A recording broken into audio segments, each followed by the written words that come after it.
সুপ্রিয় দর্শক, আসসালামু আলাইকুম। আজকে আপনাদের তৈরি করে দেখাবো শীত স্পেশাল তেলের পিঠা রেসিপি। বেড়াতে গিয়েছিলাম রিলেটিভের বাসায়, সেখানেই খেয়েছি শীত স্পেশাল খেজুর গুড়ের তেলের পিঠা। সেই রেসিপিটাই আজকে আপনাদের শেয়ার করব। আমার আজকের ভিডিও দেখলে আশা করি যারা একেবারে নতুন কিংবা ব্যাচেলার তারাও সহজেই তেলের পিঠাটা বানিয়ে নিতে পারবেন।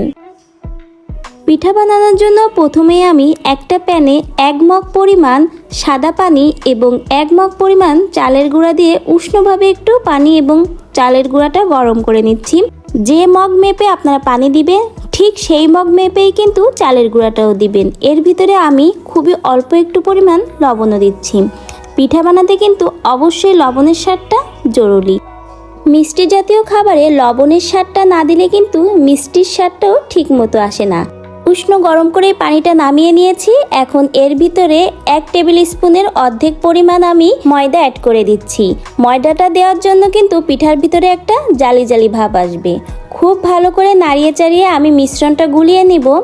আর তারপরেই এর ভিতরে দিব শীত স্পেশাল খেজুর গুড়। অল্প অল্প করে গুড় দিয়ে মিশ্রণটা রেডি করে নিতে হবে।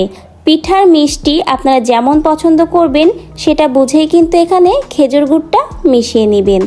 আপনারা যদি পিঠাটা একটু পাতলা খেতে চান সেক্ষেত্রে গোলা বা যে মিশ্রণটা রেডি করছেন সেটা একটু পাতলা করবেন।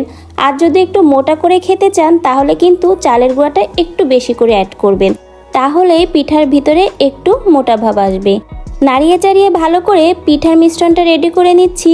ভেতরের দিকে যেন কোনো দলাভাব না থাকে অবশ্যই কিন্তু সেটা খেয়াল রাখতে হবে। খুব ভালো করে পিঠার মিশ্রণটা রেডি করে নিয়েছি। এখন আমি একটা প্যানে রেগুলার সয়াবিন তেল দিয়ে পিঠাগুলো ভাজবো। প্রথমেই কিন্তু তেলটা মিডিয়াম আঁচে গরম করে নিব। তারপরেই কিন্তু পিঠাগুলো দিতে হবে। আর পিঠা দেওয়ার আগে একটা পিঠা দিয়ে আমি একটু টেস্ট করে নিব যে তেলটা ঠিক করে গরম হয়েছে কিনা।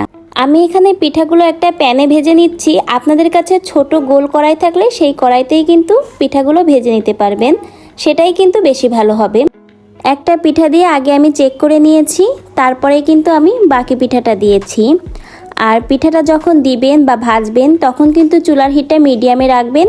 খুব বেশি জোর দিয়ে কিন্তু পিঠাগুলো ভাজা যাবে না, তাহলে কিন্তু ভেতরের দিকে ঠিকমতো ভাজা হবে না। উপরের দিকটা ভাজা হবে, ভিতরের দিকটা কাঁচা থেকে যাবে।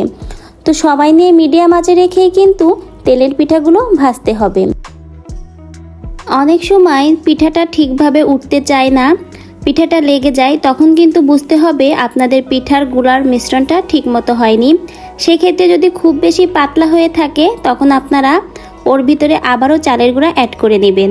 আর যদি মনে হয় খুব বেশি ঘন হয়ে গেছে, পাতলা করতে হবে মিশ্রণটা, তখন কিন্তু অবশ্যই গরম পানি দিয়েই মিশ্রণটা পাতলা করে নিতে হবে। আপনারা যদি পিঠার মিশ্রণে ঠান্ডা পানি দেন তাহলে কিন্তু আর একটা পিঠাও ঠিকমতো ভাজা হবে না, পিঠার গুঁড়াটা নষ্ট হয়ে যাবে। তো একবার আমি পিঠাটা ভেজে নিয়েছি। তো এখন বাকি পিঠাগুলোকে দিয়ে আমি একে একে সব পিঠাগুলোই ভেজে নিব। আর শীতকালে এই তেলের পিঠা পছন্দ করে না এমন মানুষ কিন্তু খুবই কম আছে। আমাদের সকলেরই পছন্দের একটা পিঠা। তৈরি হয়ে গেল আমার শীত স্পেশাল খেজুর গুড়ের তেলের পিঠা। পিঠাগুলো দেখতে যতটা না সুন্দর হয়েছে, খেতে কিন্তু ভীষণ মজার হয়েছিল। যারা পিঠা পছন্দ করেন বা মিষ্টি জাতীয় খাবার পছন্দ করেন তাদের কাছে রেসিপিটা অনেক ভালো লাগবে। তো অবশ্যই ভিডিওটা লাইক করে দিবেন এবং শেয়ার করবেন সকলের কাছে। সাবস্ক্রাইব না করা থাকলে অবশ্যই চ্যানেলটিকে সাবস্ক্রাইব করে দিয়ে আমার পাশে থেকে যাবেন। আবারও আপনাদের সাথে নতুন ভিডিও নিয়ে দেখা হবে।